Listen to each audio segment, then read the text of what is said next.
Bienvenue dans ce JT des régions spécial dédié à la Journée internationale des droits des femmes. Partout à travers la Côte d'Ivoire, de nombreuses initiatives ont été mises en place pour célébrer cette journée qui met à l'honneur les droits, l'autonomisation et l'égalité des femmes. Les femmes du district autonome d'Abidjan ont célébré la 48e Journée internationale des droits de la femme autour du thème « Droits, égalité et autonomisation » pour toutes les femmes agents du district autonome d'Abidjan. Chaque femme ici présente est dotée d'un savoir-faire inestimable qui peut être bénéfique pour le district autonome d'Abidjan et pour la Côte d'Ivoire.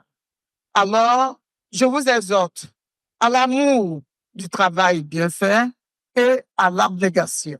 Cette journée a permis de mettre en lumière les progrès réalisés et les défis liés à l'émancipation et au leadership féminin au sein de l'administration. Vous pouvez dire au ministre-gouverneur que nous sommes prêtes et que nous nous tenons tout ensemble comme un bloc pour l'accompagner dans sa tâche. La journée a été ponctuée de chants, d'humour et de conférences. À l'instar des femmes du monde entier, celles de la SODEFOR ont célébré la Journée internationale des droits des femmes le 8 mars dans une ambiance festive et engagée. En présence des responsables de l'institution, cet événement a mis en lumière les progrès réalisés en matière d'égalité des sexes à la SODEFOR. Nous voulons, à travers ce temps de réflexion, inciter les femmes de la SODEFOR à développer leurs capacités pour une meilleure gestion de leur carrière professionnelle. Avec ce qui nous a été dit, j'invite chacun d'entre vous, aussi bien les femmes que les hommes, parce que il s'agit des gens, les gens c'est tout le monde, à se mettre au travail et à exceller.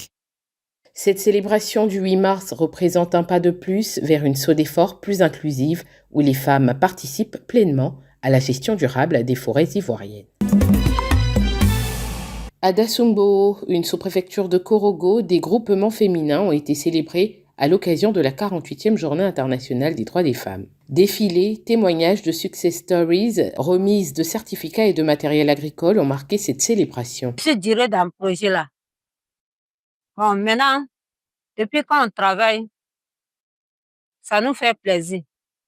Moi-même, je suis contente. Ces 5 groupements que nous avons remerciés aujourd'hui, que nous avons célébrés aujourd'hui, ce sont les premiers groupements qui sont entrés dans le projet et elles ont atteint la maturité. Parce qu'il faut savoir qu'un projet a un début et a une fin.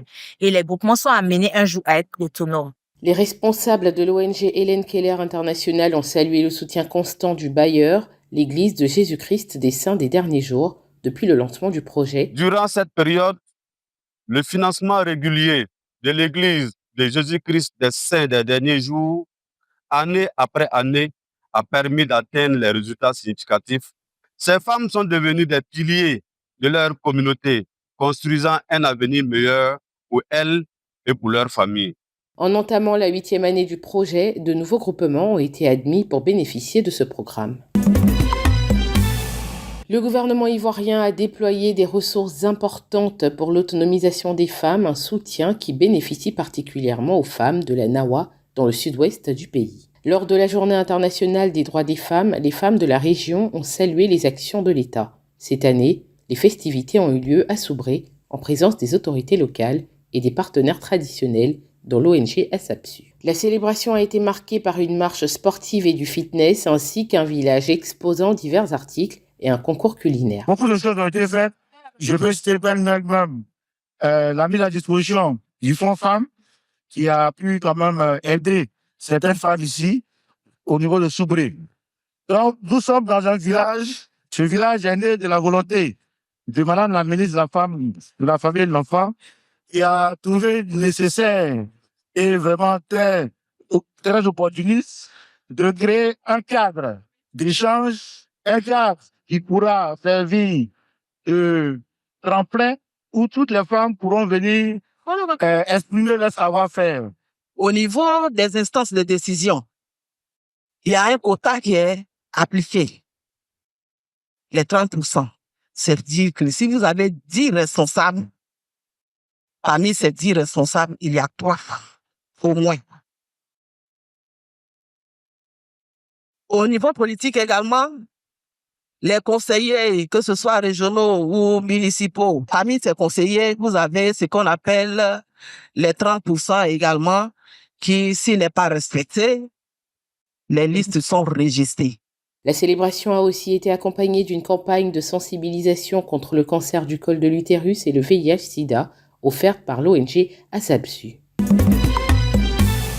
Toujours à l'occasion de la Journée internationale de la femme, la Fondation Eulafissou a organisé une session de formation pour les épouses des chefs de village des 48 villages de la sous-préfecture de Djébonois. 2 thèmes ont été abordés: femmes, piliers de la cohésion sociale et du développement communautaire, et l'autonomisation de la femme. Nous avons ciblé les femmes des chefs parce qu'elles représentent premièrement auprès de leur mari des conseillères, des actrices de paix et de cohésion. Et donc, en passant par eux, nous disons que nous pouvons lancer le message à l'endroit de leur mari afin de pouvoir cultiver la paix dans toute la communauté de Djébonois. En tant que leader, un pilier, c'est un soutien. Un pilier, c'est quelque chose de durable, quelque chose de solide, un support sur lequel on peut s'appuyer pour atteindre des objectifs. Alors, nous avons voulu bien faire comprendre aux femmes de Djébonois qu'elles occupent un rôle très important dans le développement de cette localité qui nous reçoit aujourd'hui. Elles ont des connaissances en entrepreneuriat qui ne dit pas son nom. Elles sont productrices de richesses. La femme représente 80% de la production alimentaire en Côte d'Ivoire. Et ça veut dire qu'elles sont un pilier important pour l'autonomisation alimentaire en général et aussi pour elles-mêmes leur propre autonomisation. Donc, il faut leur dire ça pour qu'elles prennent conscience, pour qu'elles puissent comprendre leur place, voilà, leur potentialité dans le développement de la Côte d'Ivoire. Créée en août 2023, la Fondation Eulafissou œuvre pour l'amélioration des conditions de vie des communautés en Côte d'Ivoire en mettant l'accent sur la paix, la cohésion sociale, l'autonomisation et le développement durable. Ainsi s'achève cette édition. Merci de l'avoir suivi. L'information se poursuit sur cette info et sur www.cetinfo.ci.